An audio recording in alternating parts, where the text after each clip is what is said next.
नमस्कार फ्रेंड्स, मैं राकेश कुमार एक बार फिर से देव आईटी टीम यूट्यूब चैनल पर आप सभी का हार्दिक स्वागत करता हूं। दोस्तों, आज हम लेकर आए आपके लिए इलेक्ट्रिशियन थ्योरी, जिसके क्वेश्चन हम कर रहे थे निमी पैटर्न पर आधारित इलेक्ट्रिशियन के महत्वपूर्ण क्वेश्चन जो डीएमआरसी, डीआरडीओ, जेवीएनएल, आईटीआई आदि कंपटीशन एग्जाम के लिए बहुत ही महत्वपूर्ण है। दोस्तों, आज का टॉपिक हम लेकर आए इंस्ट्रूमेंट यानी मापक के अंतर।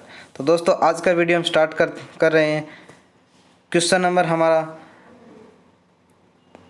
पहला है, एक संकेतक उपकरण में पॉइंटर को शून्य स्थिति से स्थानांतरित करने के लिए किस बल का उपयोग किया जाता है। दोस्तों, एक उपकरण के अंदर 3 बल कार्य करते हैं। कितने बल कार्य करते हैं? 3 बल कार्य करते हैं। नंबर 1 होता है नियंत्रण बल, नंबर 2 होता है विचलन बल, नंबर 3 होता है वायु अवघर्षण बल या अवमंदन बल। ठीक है, तो हमारा ऑप्शन नंबर ए है बल को नियंत्रित करना, ऑप्शन नंबर बी है विचलन बल, ऑप्शन नंबर सी वायु घर्षण मंदन। दोस्तों, क्वेश्चन हमारा था एक संकेतक उपकरण को पॉइंटर को शून्य स्थिति से स्थानांतरित करने के लिए यानी शून्य स्थिति से अधिक पैमाने की ओर ले जाने के लिए किस बल का उपयोग किया जाता है? डिफ्लेक्टिंग फोर्स यानी विचलन बल का उपयोग किया जाता है। तो हमारा सही आंसर क्या होगा? बी होगा। अगला क्वेश्चन, गुरुत्वाकर्षण नियंत्रण के साथ प्रदान किए गए उपकरण का उपयोग करने की स्थिति कौन सी है? दोस्तों, गुरुत्वाकर्षण नियंत्रण बल जिसके ऊपर 2 वेट, जिस पॉइंटर के ऊपर क्या लगे हों, 2 वेट लगे हों, वह गुरुत्वाकर्षण नियंत्रण के नियम के आधार पर कार्य करता है। तो उस उपकरण को हमें ऑप्शन देखते हैं। ऑप्शन नंबर ए है किसी भी स्थिति में, ऑप्शन नंबर बी है ऊर्ध्वाधर स्थिति में, ऑप्शन नंबर सी है झुकी हुई स्थिति में, ऑप्शन नंबर डी है क्षैतिज स्थिति में। तो दोस्तों, गुरुत्वाकर्षण नियंत्रण के साथ प्रदान किए गए उपकरण का उपयोग केवल ऊर्ध्वाधर स्थिति में ही किया जाता है। ठीक है, किस स्थिति में उपयोग किया जाता है? वर्टिकल पोजीशन के अंदर। ठीक है, तो हमारा आंसर सही क्या होगा? बी होगा। अगला क्वेश्चन, पैमाने का नाम बताएं। दोस्तों, एक पैमाना हमें दिया गया है कि इस पैमाने का नाम बताएं। डायग्राम दिया गया है कि इसका नाम बताएं। तो ऑप्शन नंबर ए है रेखीय पैमाना, ऑप्शन नंबर बी मोटे पैमाने पर, ऑप्शन नंबर सी विस्तारित पैमाना, ऑप्शन नंबर डी गैर रेखीय पैमाने। दोस्तों, इसके अंदर हमें दिखाई दे रहा है कि शुरुआत में जगह क्या है, खांचों में थोड़ी है और लास्ट में ज़्यादा क्या होगी, बहुत ज़्यादा हो गई। ठीक है, तो ये क्या है? गैर रेखीय पैमाना है। तो हमारा सही ऑप्शन क्या होगा? डी होगा, गैर रेखीय पैमाना। ठीक है, अगला क्वेश्चन, इंस्ट्रूमेंट रीडिंग की गलत स्थिति के कारण कौन सी त्रुटि होती है? ठीक है, ये क्या कह रहा है? इंस्ट्रूमेंट रीडिंग की गलत स्थिति के कारण कौन सी त्रुटि होती है? तो ऑप्शन नंबर ए है उपकरण त्रुटि, ऑप्शन नंबर बी है मानव त्रुटि, ऑप्शन नंबर सी है प्रभाव त्रुटि, ऑप्शन नंबर डी है स्विचिंग त्रुटि। ठीक है, तो इंस्ट्रूमेंट रीडिंग की गलत स्थिति का कारण क्या होता है? दोस्तों, उपकरण की त्रुटि होती है, डिवाइस एरर होता है। ठीक है, तो हमारा सही आंसर क्या होगा? ऑप्शन नंबर ए होगा उपकरण त्रुटि। अगला क्वेश्चन, 1 ओम और 1 ओम से नीचे प्रतिरोध मापने वाले के लिए किस उपकरण का उपयोग किया जाता है? दोस्तों, यह प्रतिरोध को 3 शाखाओं में विभाजित किया जाता है। निम्न ओम, ठीक है, मध्यम ओम। प्रतिरोध को 3 भागों में बांटा जाता है, निम्न ओम, मध्यम ओम और उच्च ओम। ठीक है, 1 ओम या 1 ओम से कम वाले जो प्रतिरोध होते हैं वो निम्न ओम में होते हैं, और 1 ओम से लेकर 1 किलो ओम तक के जो प्रतिरोध होते हैं वो निम्न मध्यम के अंदर आते हैं, और 1 किलो ओम से ऊपर के जो प्रतिरोध होते हैं वो उच्च प्रतिरोध के अंदर आते हैं। तो दोस्तों, 1 ओम और 1 ओम से कम प्रतिरोध को मापने के लिए शंट टाइप ओम मीटर का उपयोग किया जाता है। किस का उपयोग किया जाता है? शंट टाइप ओम मीटर का उपयोग श्रृंखला प्रकार का उपयोग मध्यम मान के प्रतिरोध को मापने के लिए किया जाता है। मेगा ओम मीटर का उपयोग उच्च मान के प्रतिरोध को मापने के लिए किया जाता है। मल्टीमीटर एक ऐसी डिवाइस है जिसके अंदर बहुत सारी राशियों को एक ही मीटर के द्वारा मापे जाए, उसे क्या कहते हैं? मल्टीमीटर कहते हैं। तो दोस्तों हमारा सही आंसर क्या होगा? सी होगा। अगला क्वेश्चन, उन्नत मेगा ओम मीटर में प्रदान किए गए तीसरे सिरे का उद्देश्य क्या है? दोस्तों हमारा जो मेगा ओम मीटर होता है उसके अंदर मोस्टली कितने सिरे होते हैं? 2 ही सिरे होते हैं, लेकिन इसने बात कौन से सिरे की है? तीसरे सिरे की है। तो हम ऑप्शन नंबर ए देखते हैं, उच्च ओमिक मान प्राप्त करें। ऑप्शन नंबर बी, अतिरिक्त वोल्टेज ज़मीन पर पास करें। ऑप्शन नंबर सी, अतिरिक्त धारा ज़मीन में डालें। ऑप्शन नंबर डी, दोलन के बिना स्टिक रीडिंग प्राप्त करें। तो दोस्तों तीसरे सिरे का उद्देश्य होता है दोलन के बिना स्टिक रीडिंग प्राप्त करें। क्या होता है? ऑप्शन नंबर डी हमारा सही होगा, दोलन के बिना स्टिक रीडिंग प्राप्त करें। अगला क्वेश्चन, शंट प्रतिरोध सामग्री का नाम बताएं। दोस्तों हमें एक शंट प्रतिरोध सामग्री जो डायग्राम के अंदर दिखाई गई है इसका नाम पूछा है। दोस्तों शंट प्रतिरोध सामग्री के अंदर किसका उपयोग किया जाता है? मैग्नीन का उपयोग किया जाता है। तो हमारा सही आंसर क्या होगा? मैग्नीन होगा। ठीक है। जिसके बाद नाइक्रोम, नाइक्रोम का उपयोग किसके लिए किया जाता है? हीटिंग एलिमेंट के किया जाता है। यूरेका का उपयोग वायर माउंट प्रतिरोध बनाने के लिए किया जाता है। और तांबे का उपयोग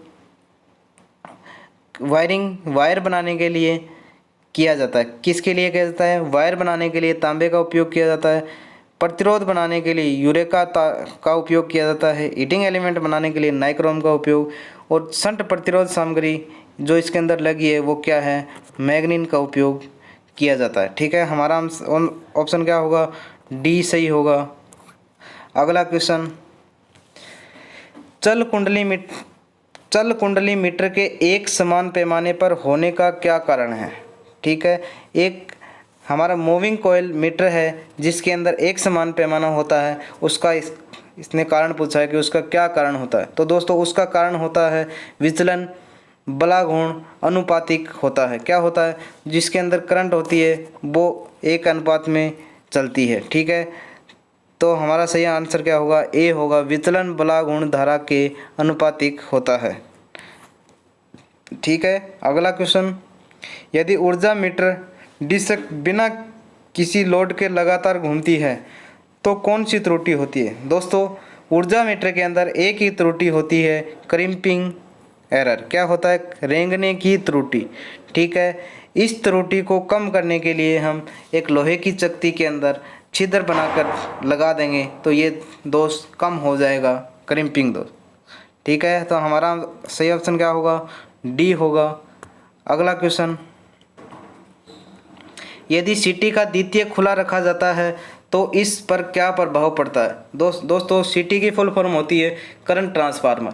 इसका सेकेंडरी निर्धारण 5 एम्पियर होता है, लेकिन सीटी को कभी द्वितीयक खुला नहीं रखना चाहिए क्योंकि इसके अंदर करंट कम होता है और सेम पावर के लिए कम करंट के साथ क्या होता है? वोल्टेज अधिक हो जाता है। तो ऑप्शन नंबर ए है, सीटी की प्राथमिक कुंडली जल जाएगी। दोस्तों ऐसा कभी नहीं होगा सेकेंडरी खुली रखने से कि प्राथमिक जल जाएगी। Option number B, volt ampere क्षमता कम हो जाएगी। दोस्तों सेम पावर के लिए ये भी कम नहीं होगा। Option number C, volt ampere क्षमता बढ़ जाएगी। तो दोस्तों वही बात है, सेम पावर के लिए ये भी नहीं होगा। तो ऑप्शन नंबर डी, सीटी की द्वितीय कुंडली जल जाएगी क्योंकि करंट का मान कम होने से वोल्टेज का मान बढ़ जाएगा और यदि हम किसी उपकरण के अंदर वोल्टेज का मान बढ़ा देंगे तो कुछ समय बाद वह उपकरण जल जाएगा, नष्ट हो जाएगा। ठीक है। तो हमारा सही आंसर क्या होगा? डी होगा। अगला क्वेश्चन, शंट प्रकार ओम मीटर से जुड़े परिवर्ती प्रतिरोध का उद्देश्य क्या है? दोस्तों इसने किसका पूछा है? प्रतिरोध का उद्देश्य पूछा है कि क्या होता है। तो दोस्तों ऑप्शन नंबर ए है, बैटरी की निरावेशन से बचें। ऑप्शन नंबर एक क्या है? बैटरी के निरावेशन यानी बैटरी डिस्चार्जिंग होने से बचें। तो दोस्तों इसका कोई यह कारण नहीं है कि परिवर्ती प्रतिरोध से बैटरी निरावेशन से बच सकते हैं, नहीं। ऑप्शन नंबर बी, पाठ्यांक में त्रुटि को कम करे। ऑप्शन नंबर सी, धारा को सुरक्षित मान पर समायोजित करे। ऑप्शन नंबर डी, पॉइंटर को शून्य समायोजित स्थिति में। दोस्तों परिवर्तित प्रतिरोध का उद्देश्य होता है पॉइंटर को शून्य समायोजन स्थिति में समायोजित करे। ठीक है, तो हमारा सही आंसर क्या होगा? डी होगा। अगला क्वेश्चन, मापने वाले उपकरण में नियंत्रण स्प्रिंग बनाने के लिए किस सामग्री का उपयोग किया जाता है? दोस्तों मापने वाले उपकरण के अंदर स्प्रिंग फास्फर ब्रोंज की बनाई जाती है। किसकी बनाई जाती है? फास्फर ब्रोंज धातु की बनाई जाती है, जो तांबा प्लस पित्तल से बनी होती है। किसकी बनी हो जाती है? तांबा प्लस मिश्रण से बनी होती है। तांबा प्लस पित्तल। ठीक है, तो किसकी बनी होती है? फास्फर ब्रोंज की बनी होती हैं। अगला क्वेश्चन, एकल चरण ऊर्जा मीटर कौन से विद्युत प्रभाव पर कार्य करता है? दोस्तों एकल चरण ऊर्जा मीटर इंडक्शन इफेक्ट यानी प्रेरण प्रभाव पर कार्य करता है। ठीक है, हमारा सही आंसर क्या होगा? बी होगा। हीटिंग इफेक्ट के अंदर ऊष्मीय प्रभाव के ऊपर घरेलू उपकरण कार्य करते हैं। क्या करते हैं? घरेलू उपकरण। ठीक है, रासायनिक प्रभाव के ऊपर क्या कार्य करती है? बैटरी कार्य करती है। क्या करती है? बैटरी कार्य करती है। स्थिर विद्युत प्रभाव के ऊपर क्या कार्य करते हैं? डीसी इक्विपमेंट कार्य करते हैं। कौन सी इक्विपमेंट कार्य करते हैं? डीसी इक्विपमेंट कार्य करते हैं। ठीक है, या डीसी उपकरण हम मान सकते हैं। तो इसका हमारा सही आंसर क्या होगा? प्रेरण के ऊपर। अगला क्वेश्चन, स्प्रिंग नियंत्रण के साथ प्रदान किए गए उपकरण का उपयोग करने की स्थिति क्या है? दोस्तों किसी भी इंस्ट्रूमेंट के अंदर स्प्रिंग नियंत्रण प्रणाली उपयोग की गई हो तो हम उसे किसी भी स्थिति के अंदर उपयोग कर सकते हैं। उसे आवश्यक नहीं कि केवल ऊर्ध्वाधर लगाना है, उसे आवश्यक नहीं केवल क्षैतिज लगाना है, केवल झुकी हुई स्थिति में लगाना है। हम उसे किसी भी स्थिति में, यदि यहाँ पे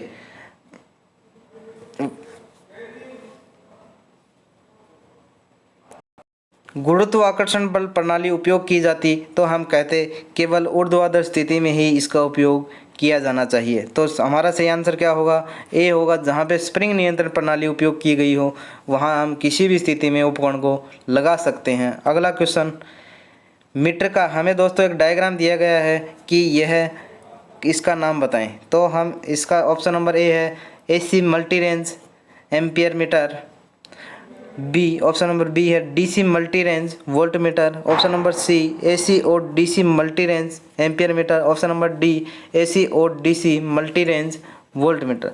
तो दोस्तों सही इसका आंसर होगा DC multi range volt meter. जो हमें डायग्राम दिखाया गया है ये DC multi range volt meter का है। किसका है? DC multi range. Multi range का मतलब होता है बहुत सारी राशियाँ एक ही मीटर के द्वारा अलग अलग पैमाने पे मापी जा सकती हैं। अगला क्वेश्चन, कौन सा उपकरण एकीकृत उपकरण का एक उदाहरण है? दोस्तों एकीकृत का मतलब होता है इंटीग्रेटिंग यानी समय आंकलन। समय आंकलन एक ही मीटर करता है जिसका नाम है एनर्जी मीटर या ऊर्जा मीटर, जो खपत के साथ साथ समय की भी गणना करता है। तो हमारा सही आंसर क्या होगा? सी होगा। अगला क्वेश्चन, ऊर्जा मीटर में रेंगने की त्रुटि को कैसे नियंत्रित किया जाता है? ठीक है दोस्तों, यह क्वेश्चन हमने पहले भी किया था कि ऊर्जा मीटर के अंदर रेंगने की त्रुटि को नियंत्रण करने के लिए डिस्क पर 2 छेदक ड्रिल व्यास के विपरीत करते हैं। ठीक है, तो हमारा सही आंसर क्या होगा? डी होगा। अगला क्वेश्चन, चल लोहे प्रकार उपकरण का पैमाना असमान क्यों होता है? क्योंकि इसके अंदर विचलन धारा का मान क्या होता है?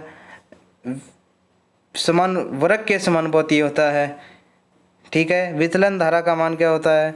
वर्ग के समानुपाती होने के कारण इस उपकरण का पैमाना क्या होता है? असमान होता है। तो हमारा सही आंसर क्या होगा? इसका सी होगा। अगला क्वेश्चन, चुंबकीय क्षेत्र के प्रभाव के कारण मापने की कौन सी त्रुटि होती है?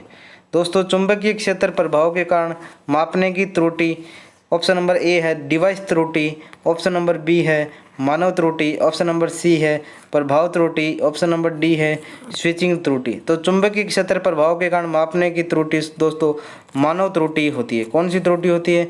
मानव त्रुटि। यदि चुंबकीय क्षेत्र हम माप रहे हैं तो उसमें किसी प्रकार की माप के अंदर त्रुटि है तो वो त्रुटि किसकी होती है? मानव की त्रुटि होती है। ठीक है, अगला क्वेश्चन, किस प्रकार का वाट मीटर है? दोस्तों हमें एक डायग्राम दिया गया है, इस डायग्राम के बारे में पूछा है ये किस प्रकार का मीटर है। तो दोस्तों ऑप्शन नंबर ए है 3 अवयव 4 तार वाट मीटर। तो दोस्तों इसके अंदर केवल 3 फेज दिए गए हैं तो 4 तार तो नहीं है। ऑप्शन नंबर बी 2 अवयव 3 कला वाट मीटर।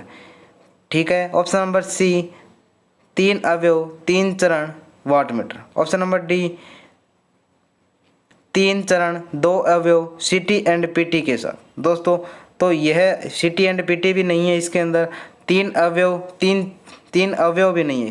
कितने अवयव हैं इसके अंदर? 2 अवयव हैं और कितने फेज हैं? 3 कला हैं। ठीक है, तो हमारा सही आंसर क्या होगा? बी होगा 2 अवयव 3 कला वाट मीटर। अगला क्वेश्चन, किस प्रकार के उपकरण का उपयोग वायु घर्षण डैम्पिंग के साथ किया जाता है? ठीक है, वायु घर्षण डैम्पिंग करने का उद्देश्य होता है कि किसी भी पॉइंटर को एक स्थिति में नियंत्रित करने के लिए किसका उपयोग किया जाता है? वायु घर्षण डैम्पिंग प्रणाली का उपयोग किया जाता है। तो यह उपयोग चल लोहे उपकरण के अंदर किया जाता है। किसके अंदर किया जाता है? चल लोहे उपकरण के अंदर किया जाता है। दोस्तों आज के वीडियो में इतना ही। यदि हमारा वीडियो पसंद आए तो हमारे चैनल को लाइक, शेयर और सब्सक्राइब अवश्य करें। जय हिंद।